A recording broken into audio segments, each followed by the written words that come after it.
नमस्कार। आज हम भारतीय शेयर बाजार की हालिया चाल पर थोड़ी गहराई से बात करने वाले हैं। हमारे पास जो जानकारी है वो बता रही है कि बाजार में आजकल क्या चल रहा है, कौन से सेक्टर अच्छा कर रहे हैं और आगे कौन सी बड़ी चीज़ें हैं जिन पर सबकी नज़रें हैं। सेंसेक्स 82,600 के पार निकल गया, निफ्टी भी 25,300 के ऊपर बना रहा।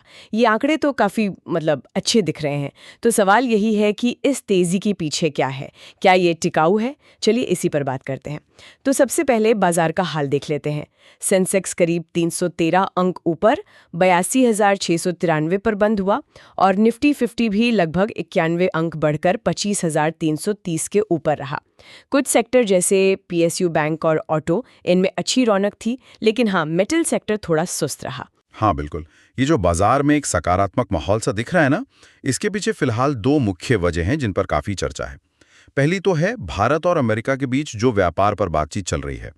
कल जो बातचीत हुई उससे खबरें ऐसी आईं कि माहौल ठीक है, पॉजिटिव है, मतलब आगे बात करने पर सहमति बनी है। अच्छा, मतलब कोई डील फाइनल नहीं हुई पर बातचीत चलती रहेगी, यही अपने आप में अच्छा है। क्योंकि अगर कल बात बिगड़ जाती तो शायद आज मामला कुछ और होता है ना। बिल्कुल सही। देखिए, इतनी ऊंचे लेवल की बातचीत में एकदम से नतीजा नहीं आता, लेकिन बातचीत का बस पॉजिटिव माहौल में चलते रहना ही अनिश्चितता को कम कर देता है। निवेशकों को लगता है कि चलो आगे कुछ हल निकल सकता है। ये उम्मीद ही काफी है बाजार के लिए। ये बात तो समझ आती है। और दूसरी बड़ी वजह जिस पर शायद सबकी निगाहें ज्यादा हैं, वो अमेरिकी फेडरल रिजर्व की ब्याज दरें, उनकी कटौती की उम्मीद। निश्चित रूप से ये इस समय का सबसे बड़ा ग्लोबल ट्रिगर है। बिल्कुल। आज रात फेडरल रिजर्व की एफओएमसी मतलब फेडरल ओपन मार्केट कमेटी, जो उनकी दरें तय करती है, उसकी मीटिंग का नतीजा आना है। और बाजार तो लगभग मान के चल रहा है कि 0.25% की कटौती होगी, जिसे 25 बेसिस पॉइंट्स कहते हैं। इसकी संभावना आप देखें करीब 96% बताई जा रही है। 96%? अरे वाह, ये तो बहुत ही ज्यादा है। और कुछ लोग तो 0.50% मतलब 50 बेसिस पॉइंट्स की भी बात कर रहे थे। हाँ हाँ, वो अटकलें भी हैं, लेकिन उसकी संभावना बाजार सिर्फ 4% के आसपास देख रहा है। पर यहाँ एक पेच है, सिर्फ रेट घटना ही शायद काफी ना हो। असली खेल जो होगा वो फेड चेयरमैन जेरोम पावेल की कमेंट्री का होगा। अच्छा, ये दिलचस्प है। मतलब रेट कट मिल भी जाए फिर भी बाजार नाखुश हो सकता है, ऐसा क्यों? बिल्कुल हो सकता है। सोचिए अगर 25 बेसिस पॉइंट की कटौती हो गई, लेकिन पावेल प्रेस कॉन्फ्रेंस में कहते हैं कि बस इस साल के लिए इतना ही, या आगे इकोनॉमिक ग्रोथ पर चिंता जताते हैं, या महंगाई काबू में नहीं आ रही, ऐसा कुछ संकेत देते हैं, तो बाजार इसे नेगेटिव ले सकता है। क्योंकि बाजार तो आगे दिखता है, भविष्य के इशारों पर चलता है। और अगर मान लीजिए सबसे बुरी स्थिति हुई, रेट कट हुआ ही नहीं, तब? जबकि हाल में जो जॉब्स डेटा या महंगाई के आंकड़े आए थे वो तो ठीक लग रहे थे। यही तो बात है। उन्हीं आंकड़ों ने उम्मीदें इतनी बढ़ा दी, बाजार को लगा कि अब तो फेड के पास कोई बहाना ही नहीं है रेट कट न करने का। अगर अब भी कट नहीं होता है तो ये बिल्कुल उम्मीदों पर पानी फेरने जैसा होगा। इससे अमेरिकी बाजारों में तेज गिरावट आ सकती है और उसका असर फिर हम पर भी दिखेगा। क्योंकि पहले भी कई बार हुआ है कि अच्छे आंकड़ों के बाद बाजार इसी उम्मीद में चढ़ा कि अब कट पक्का है। हम्म तो मतलब आज रात कई सारे सिनेरियो हैं। 50 बेसिस पॉइंट कट और अच्छी कमेंट्री, ये बेस्ट केस जिसकी उम्मीद कम है। कोई कट नहीं, ये सबसे खराब। और 25 बेसिस पॉइंट कट के साथ ठीक ठाक, मतलब भविष्य को लेकर पॉजिटिव या न्यूट्रल कमेंट्री, ये शायद बीच का रास्ता। एकदम सही पकड़ा आपने। पॉवेल महंगाई पर, जीडीपी ग्रोथ के अनुमान पर और खासकर टैरिफ यानी वो जो व्यापार पर टैक्स लगते हैं, उस मुद्दे पर क्या कहते हैं, ये बहुत मायने रखेगा। टैरिफ जैसी चीजें अनिश्चितता बढ़ाती हैं, क्योंकि ये सरकारी पॉलिसी हैं, बदल सकती हैं। सेंट्रल बैंक के लिए इन्हें कंट्रोल करना मुश्किल होता है। ठीक है, ये तो हुई मैक्रो इकोनॉमी की बात। इस बीच भारत में कंपनियों के लेवल पर भी कुछ हलचल है जिसने ध्यान खींचा है। जैसे वो अर्बन कंपनी का आईपीओ आया था, उसकी लिस्टिंग काफी अच्छी हुई। हाँ हाँ, अर्बन कंपनी की लिस्टिंग इशू प्राइस से काफी ऊपर हुई है। ये दिखाता है कि निवेशकों में नई कंपनियों के लिए और खासकर इस तरह के प्लेटफॉर्म बिजनेस मॉडल के लिए भरोसा है। जब आईपी अच्छा करते हैं तो वो आमतौर पर बाजार के ओवरऑल सेंटिमेंट के लिए अच्छा माना जाता है। और कोल इंडिया के बारे में भी कुछ खबर थी शायद। जी हाँ, कोल इंडिया को आंध्र प्रदेश में रेयर अर्थ एलिमेंट्स आरईई की खोज के लिए एक ब्लॉक मिला है। वो पसंदीदा बोलीदाता चुने गए हैं। रेयर अर्थ एलिमेंट्स आजकल बहुत ज़रूरी हैं, खासकर टेक्नोलॉजी में, ग्रीन एनर्जी, इलेक्ट्रॉनिक्स वगैरह में।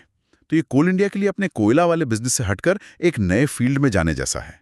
बाजार ने इसे पॉजिटिव लिया, स्टॉक चढ़ा भी। और एक और बड़ी कंपनी इन्फोसिस, उन्होंने भी शेयर बायबैक का ऐलान किया है। बिल्कुल। इन्फोसिस ने करीब 180 अरब मतलब 18,000 करोड़ रुपए के शेयर बायबैक को मंजूरी दी है। शेयर बायबैक मतलब कंपनी अपने ही शेयर बाजार से वापस खरीदती है। इससे होता यह है कि बाजार में शेयर कम हो जाते हैं तो अक्सर कीमत बढ़ती है।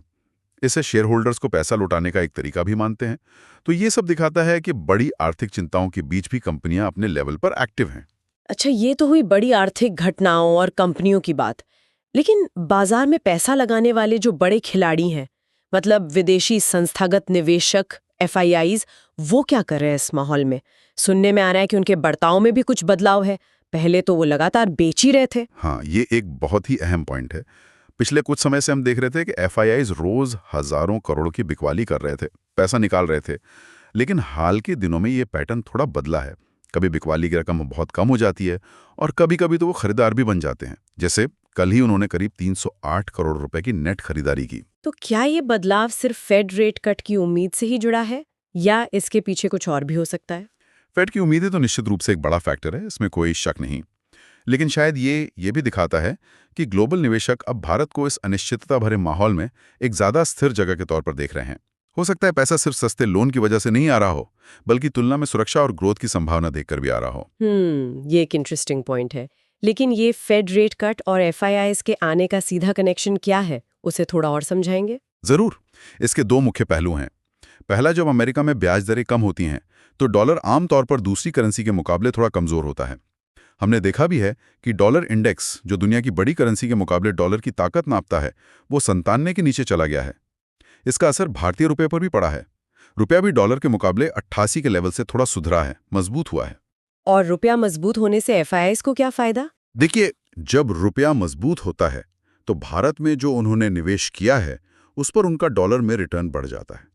मान लीजिए उन्होंने भारत में 10% कमाया, लेकिन उसी दौरान रुपया भी डॉलर के मुकाबले 2% मजबूत हो गया, तो उनका कुल डॉलर रिटर्न 12% के करीब हो जाएगा। तो मजबूत रुपया उनके लिए एक एक्स्ट्रा इंसेंटिव है।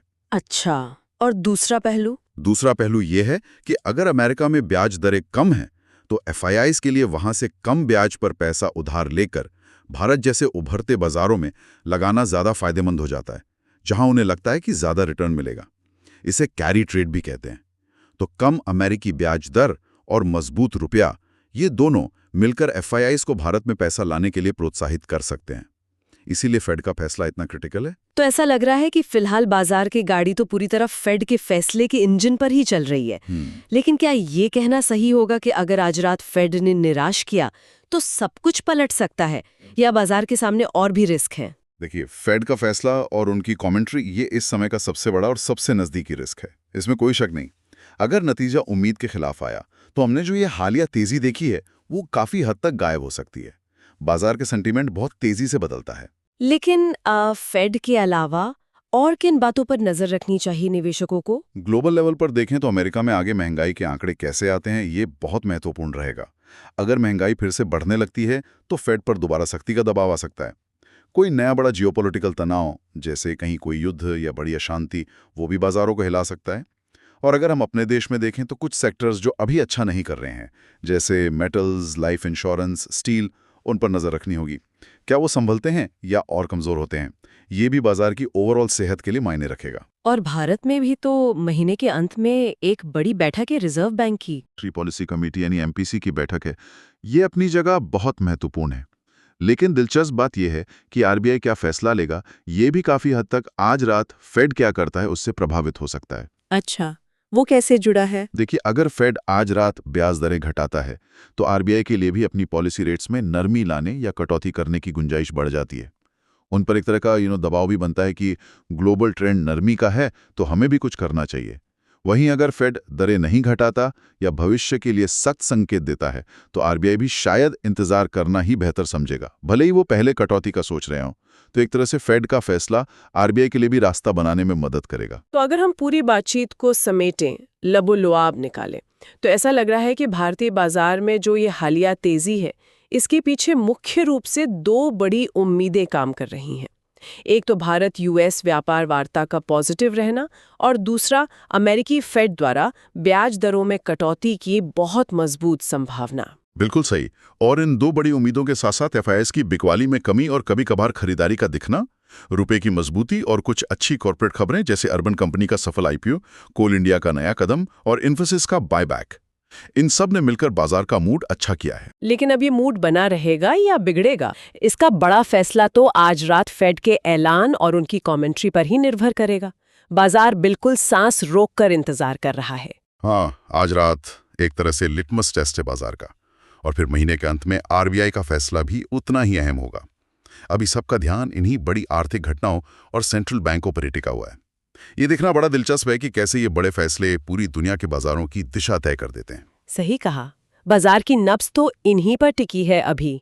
चलते चलते एक विचार छोड़ जाते हैं। अभी हम देख रहे हैं कि बाजार काफी हद तक फेड, आरबीआई या ट्रेड टॉक जैसी बड़ी खबरों पर एक साथ ऊपर नीचे हो रहा है।